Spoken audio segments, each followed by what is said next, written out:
கொல்கத்தா பெண் பயிற்சி மருத்துவர் பாலியல் வன்கொடுமைக்கு ஆளாகி கொல்லப்பட்ட சம்பவத்தில் மருத்துவக் கல்லூரி மருத்துவமனையின் முன்னாள் முதல்வரிடம் 3வது நாளாக விசாரணை நடைபெற்றது. இவ்விவகாரத்தை உச்சநீதிமன்றம் தாமாக முன்வந்து விசாரணைக்கு எடுத்துக் கொண்டுள்ளது.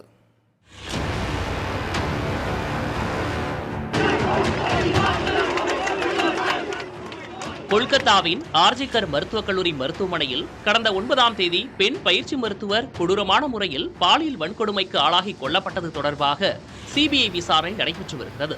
மருத்துவக் கல்லூரி மருத்துவமனையின் முதல்வராக இருந்த டாக்டர் சந்தீப் கோஷ் பயிற்சி மருத்துவர் உடல் கண்டெடுக்கப்பட்ட 2வது நாளில் பதவியை ராஜினாமா செய்தார்.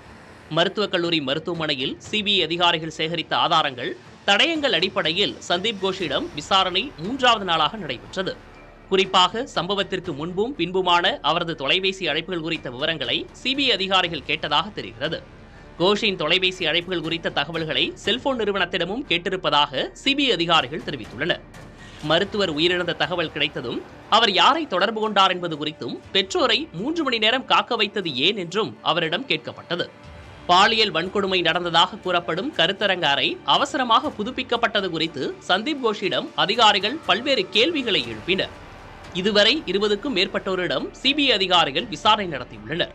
இதற்கிடையே இந்த வழக்கு தொடர்பாக தவறான தகவல்களை பரப்பியதாக மருத்துவர்கள் குணால் சர்க்கார், சுபர்ணோ கோஸ்வாமி மற்றும் பாஜக முன்னாள் எம்பி லாக்கெட் சாட்டர்ஜிக்கு கொல்கத்தா காவல்துறையினர் நோட்டீஸ் அனுப்பியுள்ளனர். இவர்கள் உயிரிழந்த மருத்துவரின் அடையாளத்தை வெளிப்படுத்தியதாக குற்றம் சாட்டப்பட்டுள்ளது. இவர்களை தவிர வதந்திகளை பரப்பியதாக மேலும் 57 பேருக்கு சம்மன் அளிக்கப்பட்டுள்ளது. உயிரிழந்த மருத்துவருக்கு நீதி கேட்டு கொல்கத்தாவில் போராட்டங்களும் நீடித்து வருகின்றன. இதற்கிடையே கொல்கத்தா பெண் பயிற்சி மருத்துவர் பாலியல் வன்கொடுமையை உச்சநீதிமன்றம் தாமாக முன்வந்து விசாரணைக்கு எடுத்துக் கொண்டுள்ளது. தலைமை நீதிபதி சந்திரசூட் தலைமையிலான அமர்வில் ஆகஸ்ட் 20ஆம் தேதி விசாரிக்கப்படும் என அறிவிக்கப்பட்டுள்ளது.